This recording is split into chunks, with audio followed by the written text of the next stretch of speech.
안녕하세요, 공시버스입니다. 투자자 갑순이는 2005년경 지방의 중소도시 외곽에 위치한 농지 735평을 평당 26만원, 전체 금액 1억 9,100만원에 잘 아는 중개업자 순돌이의 소개로 취득했습니다.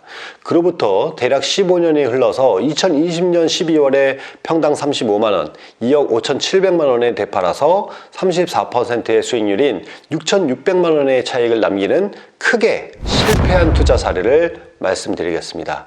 6,600만 원을 벌었는데 왜 망한 사례인 것인지 차근차근 설명해 드릴 테니까 끝까지 시청 부탁드리겠습니다. 투자자 갑순이는 남편이 안정적인 대기업에 다니는 전업주부였습니다. 2000년대 초부터 부동산 투자에 눈을 뜨기 시작했는데 마침 남편과 같은 회사에 다니던 순돌이가 공인중개사 자격증을 취득해서 부동산업을 시작했죠. 순돌이는 부동산을 시작하자마자 재주가 뛰어났습니다. 갑순이에게 토지를 투자시키고 1년 뒤에 되파는 수법으로 2-3년간 자본금 1억을 2억까지 벌게 해줬으니까요. 이제 갑순이는 순돌이를 전적으로 믿습니다. 순돌이는 2005년경 제안을 하죠. 바닷가 쪽인데 2차선 도로에 붙어있고 전면이 도로에 길게 붙어 있어서 1년 뒤에는 최소 30% 수익은 날 수 있겠다 라고 말입니다. 2-3년 동안에 순돌이의 전적을 익히 알고 있었던 갑순이는 의심을 하지는 않지만 잠깐 고민을 합니다.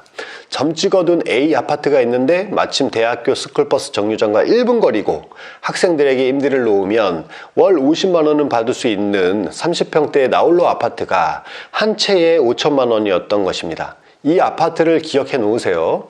자, 후반부의 비교 분석을 들어가 보겠습니다. 어쨌든 갑순이는 3채 정도를 사놓고 임대를 놓으면 월 150만 원의 추가 수입이 가능하기 때문에 고민하다가 순돌이에게 의논차 얘기했습니다. 순돌이는 이렇게 얘기합니다. 돈은 쉽게 벌어야죠. 월세로 어느 세월에 돈을 벌겠습니까? 정 그렇다면 이 땅을 사서 1년 뒤에 30% 정도 먹고 나와서 아파트를 사도 늦지 않겠어요? 자, 이 말을 들은 갑순이는 순돌이의 말을 듣고 땅을 매수했습니다. 그런데 이 땅을 사는 과정이 매우 특이합니다. 갑순이는 1억 9,100만 원의 돈을 순돌이 계좌로 입금시킵니다. 순돌이는 갑순이의 주민등록 초본과 도장을 받아서 토지의 소유권 이전 등기를 무사히 받아왔습니다.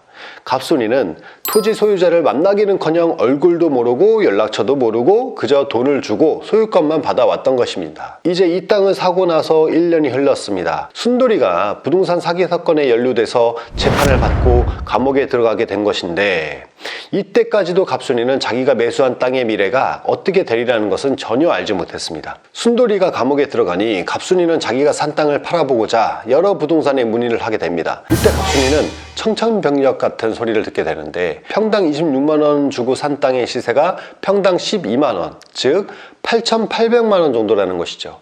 놀란 갑순이는 등기부등본을 열람해서 전 매도인을 수소문하여 찾아갔습니다. 조심스럽게 실제 얼마에 팔았는지 물어보니까 황당한 대답을 듣게 됐는데요.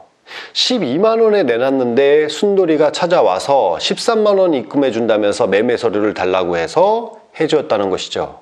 자, 여러분, 이게 무슨 말인지 지금부터 설명을 드리겠습니다. 순돌이는 갑순이에게 자기 계좌로 1억 9,100만 원을 입금받았습니다. 그리고 토지 매도자에게 평당 13만 원, 즉 9,500만 원을 입금시켜 주면서 갑순이를 매수자로 한 매도용 인감증명서를 발급받아서 갑순이 앞으로 토지 소유권 이전 등기를 완료했던 거죠. 그럼 남는 9,600만 원은 어떻게 되는 건가요? 당연히 순돌이의 몫이 되는 것이죠. 황당하신가요? 이때는 2005년도이고 부동산 전면 실거래 제도가 시행하기 전이라는 것을 기억하십시오.